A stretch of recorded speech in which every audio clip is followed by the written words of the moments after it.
me, a Koenigsegg, well, of course it's a car, but it's much more than that. It's basically my whole life.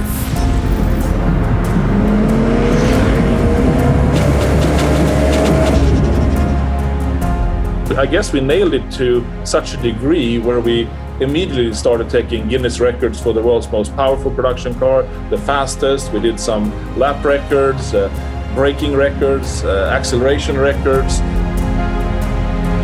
At this competition level, there are no excuses. It just has to be perfect. What is the hypercar going to look like in, should we take a seven-year horizon?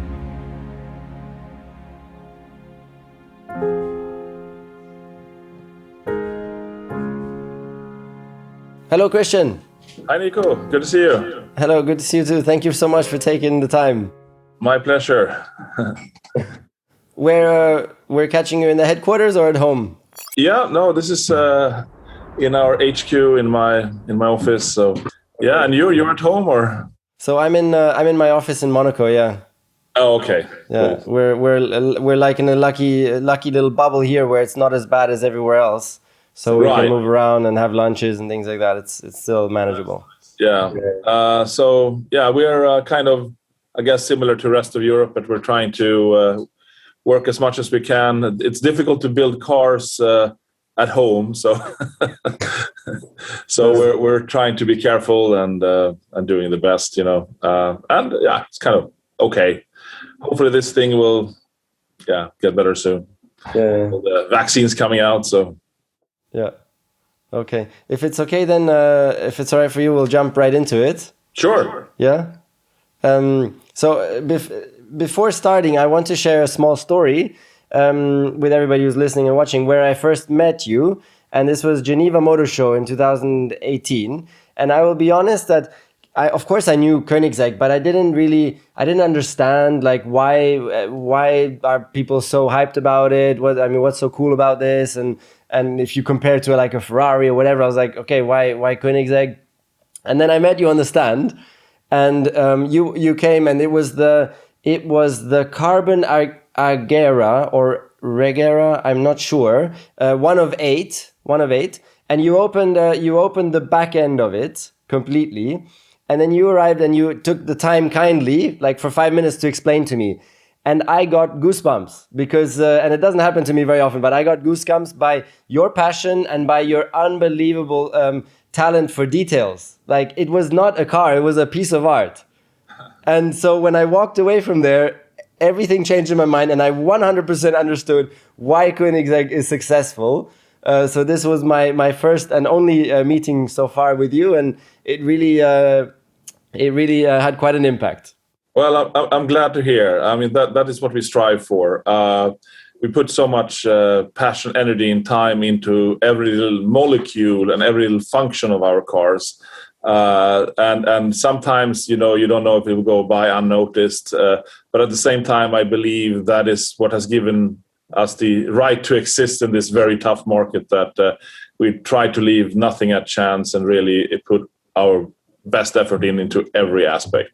I mean, the idea is a little bit, it should look kind of hopefully amazing on the outside and so on, but when you open up and start taking things apart, you find pleasant surprises as you dig in, that it's actually nicer and more exciting on the inside than on the outside, and preferably underneath something hidden that you wouldn't expect you would find even. So that is kind of the ambition. But of course, having said all of that, it's performance and experience and how it is to drive is of course overshadowing this as well. But it's a having it all kind of experience, I would say.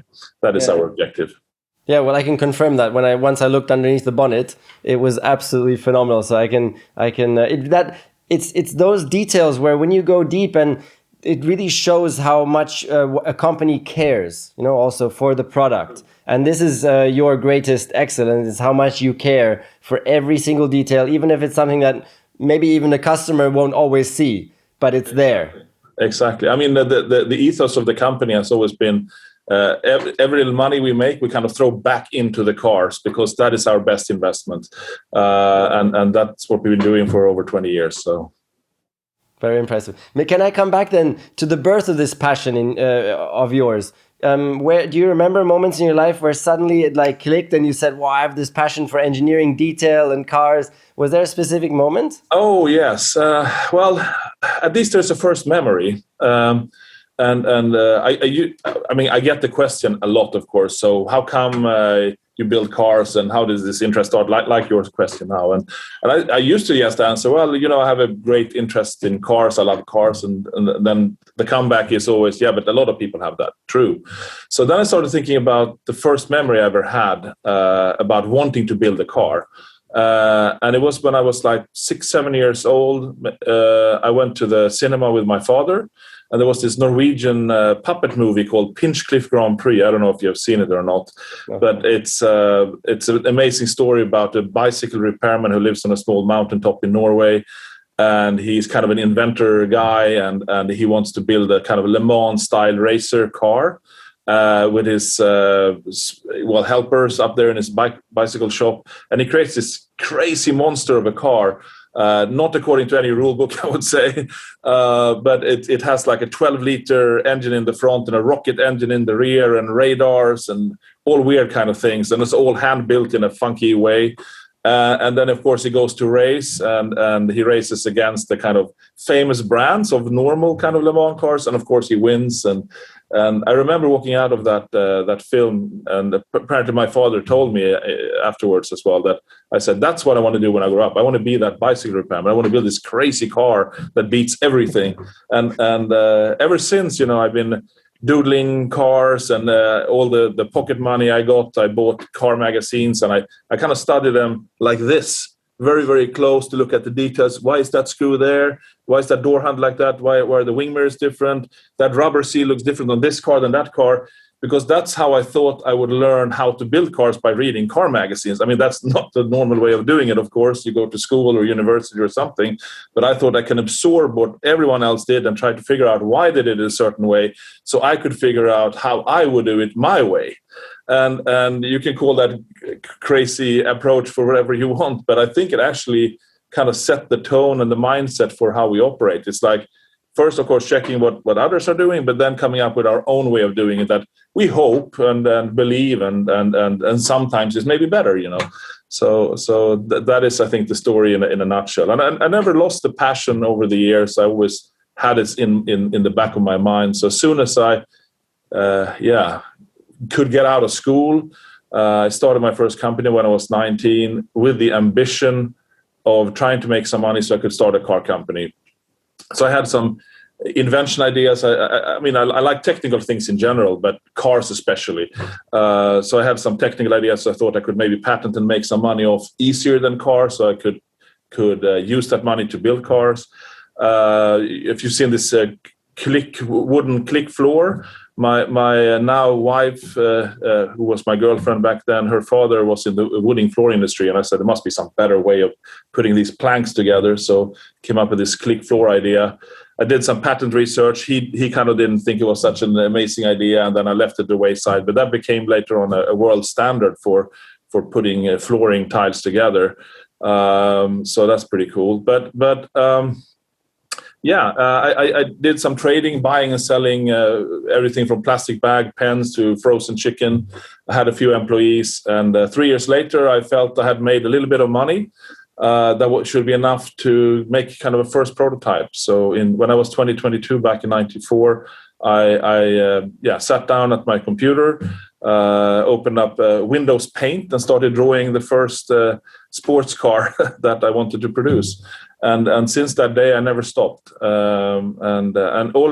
Still today, that sketch has a lot of kind of features and solutions we still show in our cars today. This kind of wraparound screen, mid-engine, stowable, hardtop, these kind of features we have in our cars. So so that is a very short story, but basically a car nut since I can remember. Wanted to build cars for as long as I can remember. And I heard someone told me that whatever impression you have before the age of 11 or 12 kind of forms your personality that is very difficult to change going forward when you get older. It kind of becomes part of your DNA almost, or at least your way of thinking. And I had such a big impression from that movie and what it led me to do afterwards, that I think I had no choice but to build a car eventually. So. But where else this passion, if you talk about your young experiences, where does the passion for these details and engineering excellence, except for the movie, where else do you think that might have grown? Yeah, so I think, well, first of all, I love details and technical solutions and trying to make one thing in a car do several functions to save weight. So there are examples in our cars where we, for example, use a little bit like in Formula One, flexing body parts that they may be a mud flap, but it can be an aerodynamic device at the same time. We in our dashboard construction, hollow carbon fiber piece is also the inside design surfaces, even though it's a structure. So it's mostly based on efficiency, but of course at this price level, everything also has to be very, very beautiful. But it cannot be on the sacrifice of performance. So it's finding that balance, and it's kind of a constant fight. We don't want to put stuff in that doesn't enhance the driving experience, but it still needs to look amazing. So we're trying to build in the beauty into the technical parts directly. And at this price level and at this competition level, there are no excuses. It just has to be perfect. So we're just trying as hard as we can, basically. You're talking about price level. Can we remind people what one of your car costs? Yeah, so we're a starting point is just around $2 million, X works, X taxes, and so on, and then almost up to $4 million if you go berserk on specification and uniqueness and so on. So a couple of options, couple of taxes, $4 million. Right, exactly, something like that. So it's pretty crazy where this market has gone, and it's actually not us driving this so much. It's actually the customers asking for more, wanting more performance, more lightness, more unique features altogether. And it's kind of like anything else. You can make something pretty amazing and keeping the cost at a reasonable level. But when you want that ultimate, you kind of go into a wall, and price and also effort just escalates ballistically. I guess it's, if you compare F2 to F1, they kind of look to a layman kind of similar on the outside, and they run around the track pretty fast, right? But if you look at the effort and the budgets and what goes into it, it's a completely different story. And that's the same thing, I think, between a mega hypercar and a supercar. I think a fair comparison would even be a team like Williams and Mercedes in F1. Absolutely, yeah. From the outside, it will look exactly the same.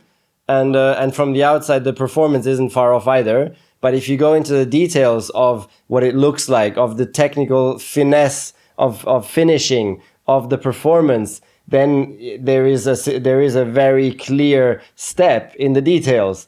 But the budget necessary to achieve that clear step of difference is like exponential, as you just said. So even there, I think it's a fair comparison. So we often get the question, at this price level, you must make a fortune in your company. Well, we're actually profitable, and we've had to be profitable as we're a standalone company. So we always had a focus on not losing money, and we have a good profitability, but it's not astronomical because, as I said, we put in the money we put into the cars to make them better and more exciting for our customers. And that's how we build value and brand and a company over time. So the reason why they are this expensive is because they cost a lot to develop and produce and create. And we're not being super inefficient about it. We're trying to be very efficient and frugal. So it's just the name of the game kind of thing. But it is crazy when you can buy a normal fun car for comparatively nothing, but this is the pinnacle. This is the most extreme you can get. So, just as an example on the budget, so Williams will be running around 120 million, and Mercedes will have a total budget in F1 of 400 million. So you can see the extra 300 for that tiny uptick in performance is exactly. Christian, I would love to come back one more time quickly to your floor planks, because I think it was one of the key lessons in your life, which then encouraged you to start Koenigsegg eventually. And you kind of gave up on the floor planks because people were telling you, hey, what are you doing? That's useless. That's nonsense. It's never going to work. And then someone else did exactly the same, and it became $1 billion company. Can you quickly recap that lesson for us? Yeah, so that was quite a frustrating experience. Of course, I was like 18, 19 when I came up with that invention, and I did it because I was in love with my girlfriend. I wanted to impress her father, basically. Wait, work? No, she's your wife now. She's my wife now, exactly, and now he's paying a royalty to the other people because he had no choice. He had no choice but to do, otherwise he couldn't sell any planks. Yeah, I mean, it was a lesson in just because people tell you no one is asking for it. I mean, maybe it's complicated or this and that, but yeah, it was a big lesson. And with Koenigsegg, I really wanted to prove to myself and the world that if you put your mind to it and really believe in it, I think believe is extremely important, and work hard, you can basically do anything. And one of the most difficult things I could ever imagine, apart that I loved cars, was to create a car and a car brand. Because when I started in 1994, there were no startups in the car industry, at least no one that survived. If you looked at everything else, it kind of failed. And this was at a time when this wonderful Italian Bugatti was up and it fell down. And I remember reading Lamborghini almost went bankrupt. And I remember reading in the car magazine, the Supercar is dead. I mean, there were no hypercars at the time. And I just said to myself, well, so be it. I'm going to do this anyway, because it's the same thing as I said to myself before I read that anything is possible if you really want to do it. And if the market is dead, I have to recreate it, I guess, or I will build something amazing and someone will want to buy it. I don't care about the market. So this was very much the opposite of a business idea. When you come up, when you learn entrepreneurship in school, you should kind of check, is there demand out there? Do you know what you're doing? Do you have financing? Is your location a good place? Do you have the track record? And on each one of these questions, I could basically only answer no. No, I don't know what I'm really doing. I don't have the background. I don't really have the finances. I don't come from a country where you do this. And there is no market asking for my product. So that sounds like a great business idea, But it didn't matter. It was my dream and it was what I wanted to do. And on top of that, I wanted to prove to myself and the world that absolutely anything is possible if you work hard and put your mind to it. And I mean, I've gotten used to being in the situation I'm in, but when I think about it, it's actually pretty mind-boggling that it worked out. So yeah, I'm really happy and lucky to be where I am today, I guess. So if I may throw it in, that rumors like online are that by now you're like $1 billion company or something, but you don't obviously have to comment that. But Christian, that somehow there was something missing in that story just now from you, because as an entrepreneur, I mean, no one is just gonna free will jump off a bridge, as you made it sound there. I mean, it's an impossible business plan. There's no market. Everybody else is going bankrupt. There must have been something along the way where you say, I'm going to chase my dream and I really believe in this. What was it? Where did the belief come from? There must be something, like, for example, that you saw the other guys do a rubbish job, where you think, guys, if you actually care for your cars and you care for your customers, then you can achieve great things. And you guys, you don't give a shit. So you're doing rubbish. I can do this a lot better. Or is there must be something. I mean, come on, you can't just say, oh, I'm jumping off the bridge. I'm chasing my dreams. Please give us a little bit more substance on that. Sure. So I wouldn't say that I thought everyone did a rubbish job, for sure not. But I thought it could be done in a more interesting way. And what I saw basically when I looked at Lamborghinis and Ferraris and Porsches and so on, underneath the skin, they did not at all look like Formula One cars. And actually, I kind of started at the time when the McLaren F1 just had come out, and that was the first car I was very fascinated about. Wow, this is different than everything else, and someone is wanting to disrupt this kind of a bit stale market where everything had gone in a certain footsteps all the time. So if you look underneath the skin of our first prototypes, we have super long wishbones like on a Formula One car. We have inboard suspension like on a Formula One car. We already had a partially carbon monocoque like a Formula One car. That was very unusual at the time. And until very recently, our cars had engines bolted to the monocoque, again like a Formula car. So I felt there was this kind of the cars were not properly engineered like super extreme fast road cars. They were more like refined normal cars. So that is kind of the niche I saw, I guess. And I thought I could kind of create that type of technology, and yeah, in the end we could. So yeah, I saw that gap, and of course I understood also that we don't have a brand in the company, we're unknown, and this and that. So we really need to stand out with something: technology, performance, lightweight, horsepower per kilo. We really need to nail all these metrics in order to be noticed, and I guess we nailed it to such a degree where we immediately started taking Guinness records for the world's most powerful production car, the fastest. We did some lap records, braking records, acceleration records, all with a car which is actually a pretty practical daily car where you can have a decent amount of luggage in the front. You can remove your roof and put it in the front. So we tried to not take away that practical side of the car, even though it was a formula car underneath the skin. So basically, as raising the bar of combining extreme features and functions beyond what I could see in the marketplace. So Christian, first of all, I really appreciate your answer there. I think we've really learned something where you say, yes, the supercar market is falling apart, but those guys are doing, in my words now, they're doing a rubbish job because they don't care. And under the skin, it's rubbish. I mean, this can be done so much better. So this is really powerful, and thank you for that insight. And you made it happen. So We're here. Exactly, exactly. But before making it happen, I mean, okay, now you have this dream. But how the hell do you raise the money to reach out for this dream? I mean, it took you 2 years to build the first prototype, then another 6 years to even just sell the first car. How the hell do you manage to navigate all that? I mean, that is a very good question. So the first 8 years, we didn't have any income.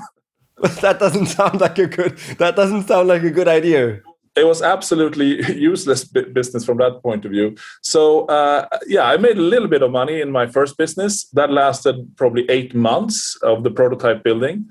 I got a small grant. I visited the Swedish National Board for Technical Development, and I booked a meeting and met this ladies in her early 60s, and I said, okay, maybe she's not so car interested. I don't know. Maybe she is. Who knows? And then I showed pictures of what I wanted to do and said, oh, that is a very beautiful car. Yeah, this would be interesting to support. And I said, well, hey, great. So they told me that if I would move out into an area of kind of a little bit higher unemployment, I could borrow like 200,000 euro. So I said, okay, I don't care. I lived in Stockholm, but I said, I'll go anywhere. I'm going to build my car. So I moved out into a small little town out in the forest. I could choose up very far north, kind of at the polar circle, or a little bit south out in the forest. And then I found this town where they stamp Volvo sheet metal parts. So there was some automotive industry there, and I could borrow my 200,000 euro. So I said, I'll go there. And I was promised I could eventually rent something like 1,500 square meter size building, but it wasn't available in the beginning, so I had to rent 400 square meters. So I went there, and within a year or so, it was all cramped and filled up. And of course, I ran out of that money as well.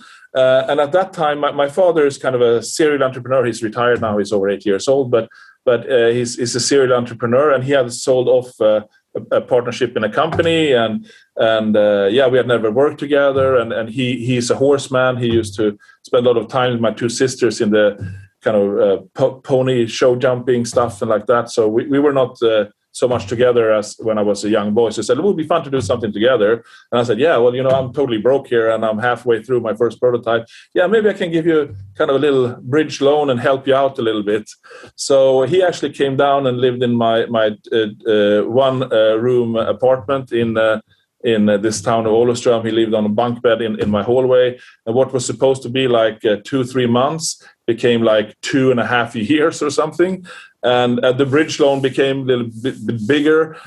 So we kind of, what he had gained from his, proceed was chewed up to a certain degree. And then we got in some investors eventually. And some people had gotten quite wealthy on going public with these computer companies, and we're looking for something tangible, something they could touch, not only this kind of ones and zeros up in the air. So we got a few investors from that sector. and a guy dealing with groceries. So that made it possible for us to go into production in 2002. Since 2002, I think overall we have had 3 or 4 years where we have not been profitable. And we've been able to stay profitable at super low volumes originally because I hardly took any salary the 5 first years. I made my money to live on from kind of holding seminars and how I'm going to build my car. It was kind of an interesting ingredient in a bigger picture of a seminar. This crazy guy wanting to build his own car, so I could get some money off of that. And then I met some interesting people during those tours, which had startups and so on. So the little money I made on that, I put in their startups, and then it 10 doubled from that, and I could live off of that a little bit. So that's kind of how I went by in the beginning. Until it started floating more properly. And we've had a few investors over the years coming in, and I would say coming in and out, and I would say most of them have done decent money to be part of this journey. So that's been good as well. And yeah, that's about it. So cool to hear how it became such a father-son bond as well, and he then supported you in this project. I can relate to that, of course, because my father played a big role in my career, especially in the early stage. Not so much in the end, but in the early stage. Of course, since he did that, I felt a huge responsibility as well. On top of my own dream, he committed as well. So I felt a huge responsibility to make sure it works from that perspective as well. And can you remember the one most difficult or darkest moment in that whole build-up where you're like, oh shit, maybe tomorrow we're gonna have to shut the doors? And is there like one example or where we can be inspired, like how you managed to fight through it? I would say it was more like 50 times. During those first, let's say, during the development years before we got any finance, it was always like hand to mouth. And I had friends, coming down to help. I paid them with like spaghetti bolognese and a roof over their head. They helped out for a few months until they had to get work. It was very much shoestring in every aspect, but not allowing that to compromise the result. I mean, we set the bar super high because otherwise there were no reason to do it. But we kind of had to pitch in all kind of for free to make it work. And suppliers that could get posters or something. Web pages didn't really exist so much back then, but they could get posters or something on their web page, and we could show off their parts or something. Just find ways of paying with other things than money. And not taking out a salary at all is a huge tax saving. You don't have to pay tax and not getting any money, so that's a huge cost saving. So it goes with the theme really of anything is possible if you put your mind to it. And I would also add, maybe, if you're willing to basically sacrifice anything normal about life. And my philosophy was always, in the end, we're all dead anyway. So if I tried really, really hard, working my ass off to try something work, I will be dead in the end anyways. There's kind of no upside. Or I can sit on a park bench and look at the birds all life and do nothing, and I will be as dead in the end anyway. There is no loss to that either. So I have actually nothing to lose to work my ass off. It doesn't cost anything in the end. So I like cars, so why not do it? I don't care if it's an unconventional lifestyle. Now it's a little bit more comfortable, but that was kind of the outset. And when you have that mindset, you're kind of unstoppable because you don't even need money. I always said to my wife-to-be, and now my wife, that the worst thing that can happen, we'll live in a tent in the forest. It's not so bad. We'll figure it out, And fortunately, we didn't have to do that. But yeah, it's kind of a bulletproof way of operating, I think. And yeah, so to go back to your question, I think that I don't know how many times, but maybe 50 times, we were 2 weeks away. Maybe we had 10 employees, maybe we had 20 employees. We're like 2 weeks away. We don't have the money to pay the salary. And somehow, magically, some customer arrives or something that we managed to deliver a car, and we always managed to pay. Over 20 years, I think we were late with salaries one time, 2 days. That's it. But we were out the money 50 times. So that is kind of a miracle. I don't really understand how that happened, but it's like you're in the gist of things and solving it from time to time. But the last, I would say, 15 years have been a little bit easier. But that, I think, is also a common trait among the very successful, that luck always comes at some points, but they go looking for it. So you are welcoming luck with open arms at all times. And I want to repeat one other thing that you just touched on, which is also a very successful trait. It's the ability to make the worst case scenario not look that bad. Like you were talking about your tent, living in a tent scenario, and actually saying, you know what? If that's the worst case, then so what? That's fine. I think we'll be able to enjoy that too. And that reduces your fear of failure. Right. You know? If you're able to extract whatever small positives there are in the worst case scenario, it really reduces the fear of failure. And it's something that I worked on a lot in my F1 career as well, because fear of failure was a huge problem for me. I mean, it was a huge ballast for me all the time. I was so scared of failing, and it still remained even at the end that I was scared of failing. But with working on this worst case plan B, pulling out the positives, it reduced the fear of failure. So it was really, for me, a key ingredient as well. It's important. And now, I mean, now the company is in a, I would say, very comfortable situation, and we're growing nicely and so on.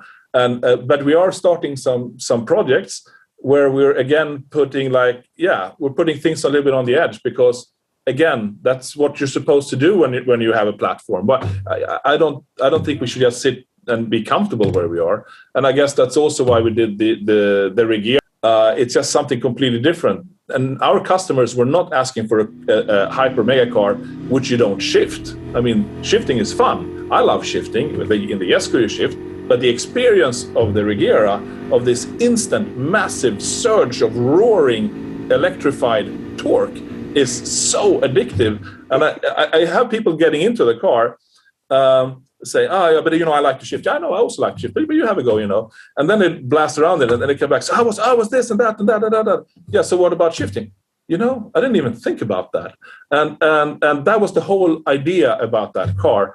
And it was pretty much a crazy bet, because we did something no one asked for at all. And it turned out amazing, with a couple of records in the baggage and this and that. But the feel of driving this car is just something completely different. And I guess you should ask our customers and not me. But yeah, if one day you can experience, I would love to show you. So let's just repeat those words for some goosebumps for the listeners and watchers. So instant, roaring, massive, electrified torque. That's it. That sounds very good. That sounds like Koenigsegg in a nutshell. And then we took that, to the Jumeirah, where we're again kind of twisting the minds a little bit. A 3-cylinder mega car with 4 seats. Again, something no one asked for, but I'm super excited. I wanted to work on for 10 years, and finally we were allowed and able to do it. So something a little bit different coming up. Yeah, I wanted to touch on the Jumeirah a little bit later, again, also because of your passion for sustainability, which we share.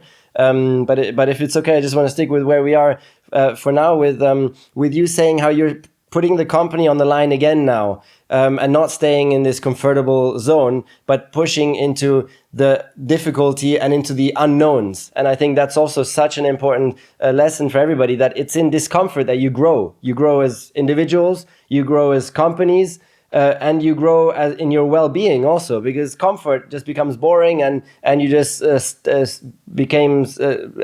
you stagnate or whatever, and you just stop there. So as humans, it's so important to keep pushing and have courage to keep pushing into discomfort, because that's where you're going to be proud of yourself. Your whole team is going to be proud. You're going to be a proud company.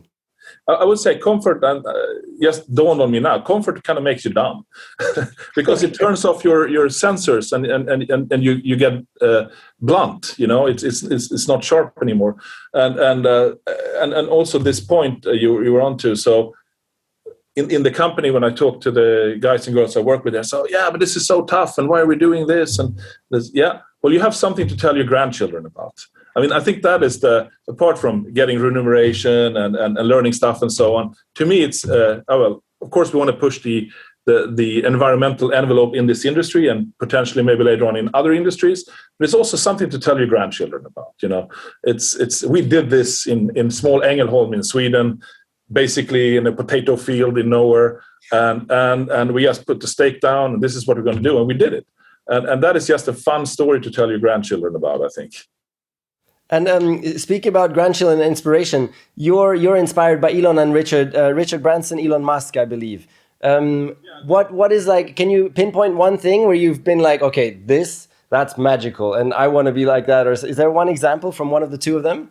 Yeah. So I would put it like this. I didn't know so much about Elon Musk when he was in PayPal, but I always kind of said within our group of people we're working with, I think it's easier to build a rocket than to do what we're doing, because people don't care so much about what it looks like.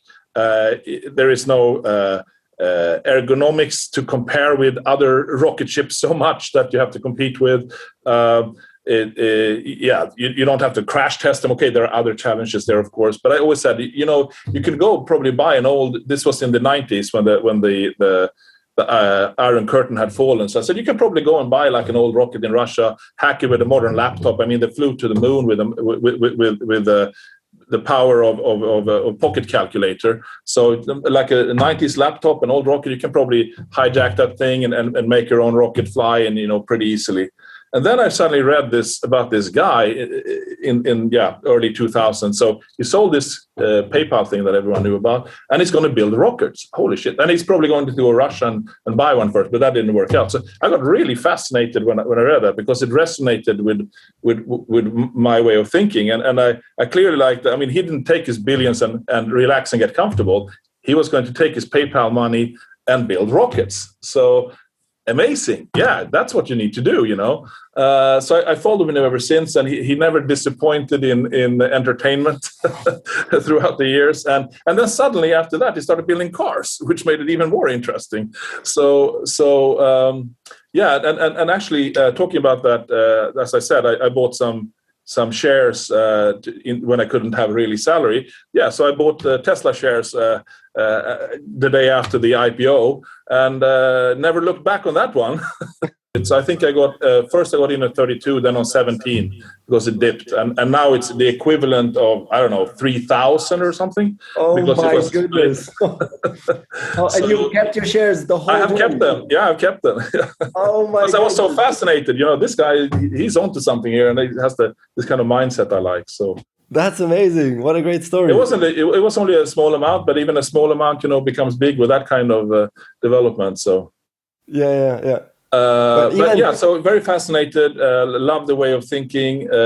Richard Branson, I think, is an amazing entrepreneur, jumping from different fields. From music making and to rocket ships. I mean, it's absolutely wild, right? I don't know, hotels and whatever. Cruise ships, but what I'm mostly fascinated by him is his lack of fear for his own life. I mean, these crazy balloon rides and boat rides, and almost every time certain death, and then he keeps on going again, and sort of expecting to survive somehow, even though you should expect to die. And that is kind of taking the way I'm thinking even a step further. Is like, I don't even know how to kind of process it, but so I kind of love that total wild fearlessness of I guess maybe in business, but especially in his own adventures in combination with that. So I think it's a very fascinating profile. So probably what you all share, and I think you're all one step ahead of me on that, is really having a very small amount only of fear of failure. And for the worst case scenario, in the case of Richard Branson dying, in the case of Elon Musk, he invested all of his 250 million from PayPal back into SpaceX and Tesla, so he couldn't afford to pay an apartment anymore for himself. Like, I mean, how nuts is that? You just made 250 million. You have it on your bank account. You're good for life, for a beautiful life, and you put every cent back into the most crazy things. Like, you must be a bit nuts. Yeah, okay, certainly. But then, speaking of Elon Musk, he announces the Tesla Roadster performance, and this kind of hits you, and you're like, "Oh shit, what's going on here?" Can you tell us that moment and what you? Yeah, he knows how to kick the teeth in. Always, he's gonna see some up over there. I'm gonna mess with those guys, and it is. The most annoying thing about that was we were doing the Jumeirah, and we were happy with the kind of. 2.3 seconds. That's just amazing. Who needs to go faster, and who can go faster than that to 200? And then, like a few weeks later, boom! This Roadster is launched at 1.9. So that's not good. And then we start calculating, and in like 3-4 days. Hey, we can do that. We can do it even faster than that. And that annoyed me because it meant we were actually not fully engaged in a way, right? We did not push as hard as we could. Yeah, people uncomfortable, which is good. He's pushing things forward. Little Koenigsegg is not an issue, but the whole car industry, he really kicked the teeth into the big, old, 100-year-old car companies that were way, way too comfortable. There we're talking about a comfort zone beyond anything else. No industry is allowed to be that old and that comfortable. It just needs a disruptor, for sure. That's an interesting statement. So, of course, you have so many world records. Like, for example, the first 1-to-1 power-to-weight ratio, Agera RS, I think, if I'm not mistaken, wasn't it? Or, yeah. Right? The 1-to-1 was 1 horsepower per kilo. Exactly. So it was 1,350 kilos and 1,350 horsepower, more or less. So that was one of the most impressive world records. But so tell me about this process now. Tesla comes out 1.9. What do you do then in the company? You get together, you huddle together with the brightest heads? We met in the coffee room and started thinking and bringing up the laptops and crunching numbers. And 3-4 days later, we figured out with our Hydra coupe drive and direct drive system, tweaking the inverters a little bit, a gear ratio, increasing RPM of electrical motors, small things that we checked we could do, and then suddenly, boom, it was possible. I think, the Jumeirah is, of course, a much more expensive car than a Roadster. And here it really, again, comes into that. How can something be so much more expensive with something that on paper is kind of similar again? So with the Jumeirah, it's actually doing what a small, the Roadster is kind of 4-seater-ish. You can maybe squeeze in the back, like on a Porsche 911 kind of thing. But the Jumeirah is a full family car with the shape and the look, and being a mid-engine car. It's actually mid-engine. With probably 500 kilos less of weight than the Roadster, with a carbon fiber monocoque, with a carbon fiber body, with carbon fiber wheels. So you have this amazing space inside, 4 carry-on luggages at the same time, 500 kilos less weight than the Roadster, but much bigger, and the same range. So you can just imagine around a track or something like that what 500 kilos will do.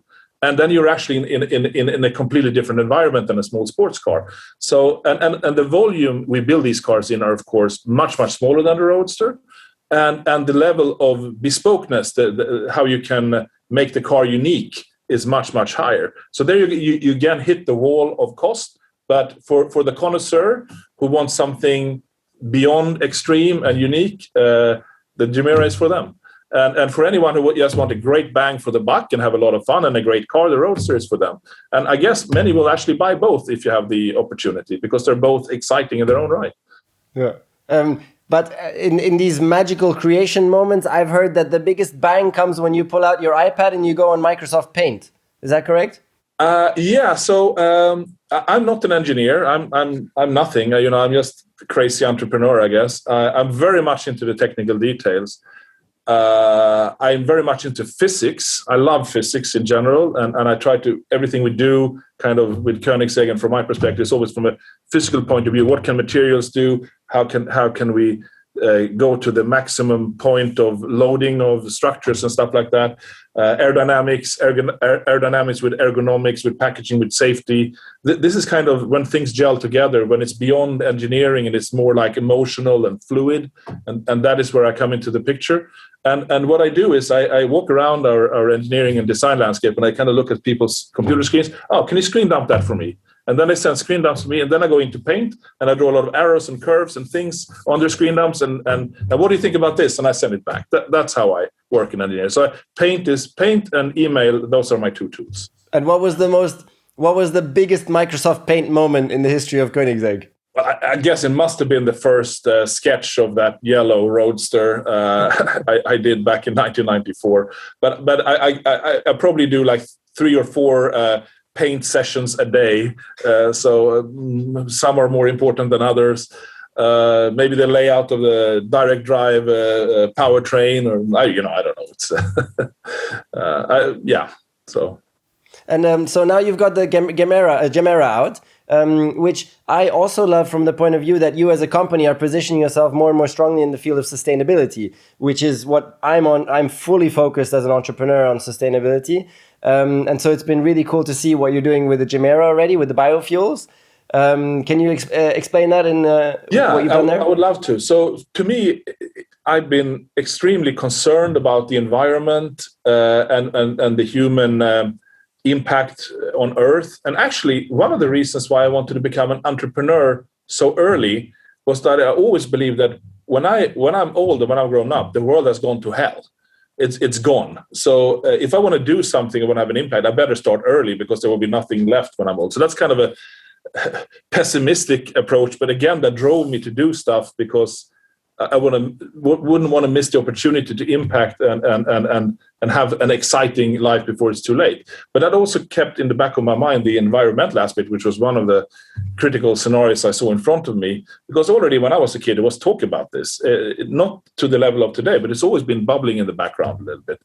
And so, I mean, there was no customer asked for it. The industry was not at all up to it. So, but in 2007, we presented the world's first environmentally conscious production sports car of any volume or size, with the CCXR, the Flower Power CCXR, where we converted the car so it could run flex fuel on E85 or E100 ethanol. And ethanol can be produced in shitty ways or in good ways. It's like electricity in a way. You can have a coal-powered electric car, or you can have a solar-powered electric car. The same thing with ethanol.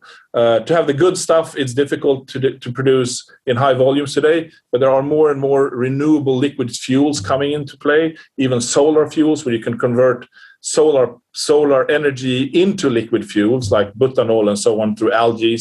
And what's interesting, for example, if you're in the desert, you can make these huge algae plants, production plants, and produce ethanol or methanol or butanol.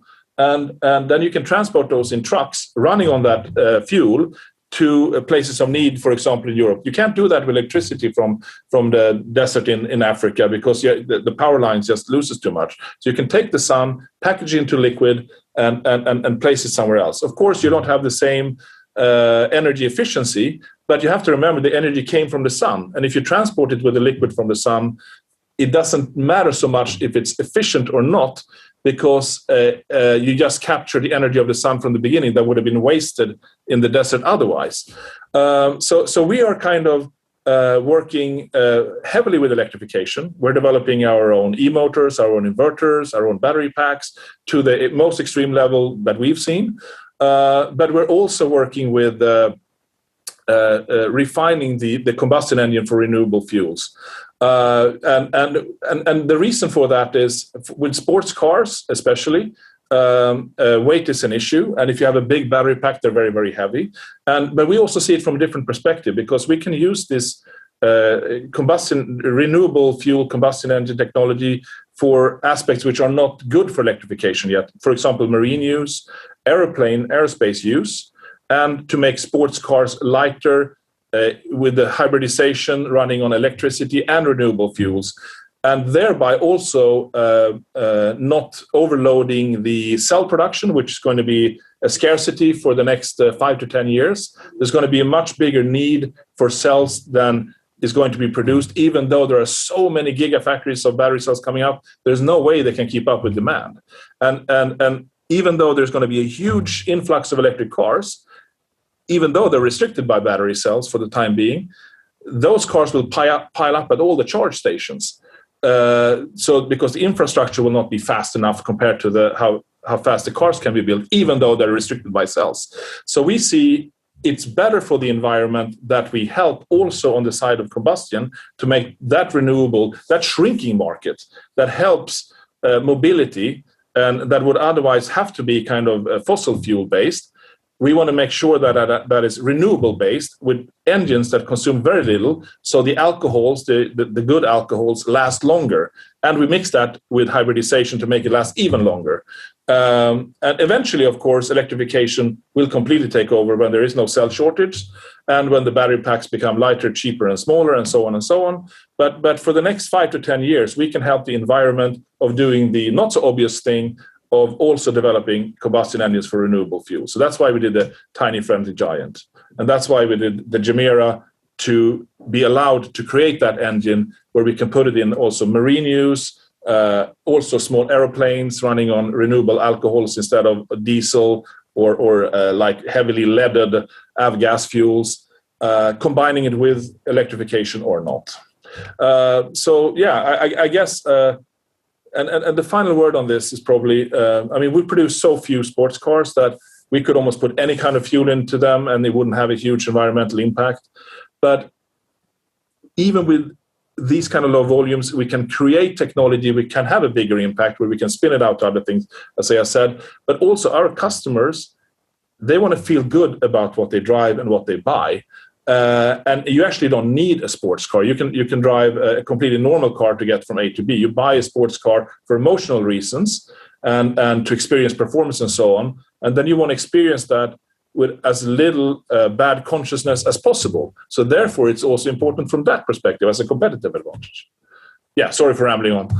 No. But I really appreciate, because even for the hypercar market, the time is now to become conscious of this problem. So it's really awesome how you're tackling that. And not only you're talking about combustion engines. I mean, if we think about emerging markets, until electrification penetrates the mobility there, it's going to be decades. So it definitely makes a lot of sense to come up with this biofuel or synthetic fuel solution to bridge the time until we get the full-blown electrification. So it makes a lot of sense. I'm a startup investor. I would really appreciate if you could share some notes of all that you've seen with me after the talk. I would really appreciate like some of the leading startups or ideas or whatever. I would find that very, very interesting. Yeah. And the final word, I think, of this is that at least personally, I don't mind a sports car with a roar as long as it's kind of environmentally conscious. But maybe I'm a dying breed in that. I don't know. No. I mean, no. A roar is still adds to the goosebumps. Huh? That's the way it is. So. No, I can relate to that, definitely. So to finish off then, I would like to hear from you your vision of the hypercar of the future. Performance has been very much a driving factor in the sports car industry and in the hypercar industry. I think that is becoming more ubiquitous in the sense of you can get performance out of a quite normal car today. And maybe not to the same level, but very, very close. So of course we're going to stay ahead of the game in performance, but I don't think that's enough. So it's really about getting as pure as possible with a mission of kind of tantalizing the emotions to make it as emotional as possible, which is maximum performance, but also kind of clarity of thought and unique, amazing solutions to make the car as light as possible, as stiff, as safe, as beautiful, having the maximum performance as well. So it's offering what you cannot get from a normal car, basically. And that has to do with 3D printed bionic structures, lattice work inside that, flowing aero through the chassis structures, using carbon fiber more for in unique ways for suspension arms, integrating seats in chassis structures, just removing parts. We have a kind of a mantra here at Koenigsegg. The car is not allowed to consist of parts. No parts are allowed at all. No brackets, no parts, no nothing. It's a bit difficult to achieve that goal to 100%, but that is kind of the objective. Maximum performance, maximum emotional experience, no parts. So I think with that mindset, what will come out is very unique. And it's not going to look like a normal car. It's not going to feel like a normal car. It's going to motivate its stratospheric price and stratospheric low volume, whatever it is, So, that's kind of how I see it. In the end, you're selling the dream for many of us. The impossible, the next level of beyond what you thought was possible. It sounded like science fiction. So that's a great place to end our conversation. And thank you so much, Christian. It was very, very inspiring, very interesting. And I would love to get the opportunity to try one of your cars one day. I haven't tried it yet. So at some point, it would be awesome if the opportunity arises. Watch this space. I mean, maybe if Christian, you're welcoming to that would be cool. So thank you very much. You're welcome to Ängelholm anytime. We have our own little test track here. Maybe I can pop down with a car to Monaco. I took a trip last summer with my son to Italy with the Regera. Maybe I can drive past Monaco or something. We can have some fun. But for sure, yeah, hope we can meet up in these post-COVID times and have some car fun. Absolutely. That would be awesome. With biofuel. Or electrified biofuel. With electrified. Thank you very much, Christian. Yeah. Nico, nice talking to you. Thank you so much. See you one day. Bye bye.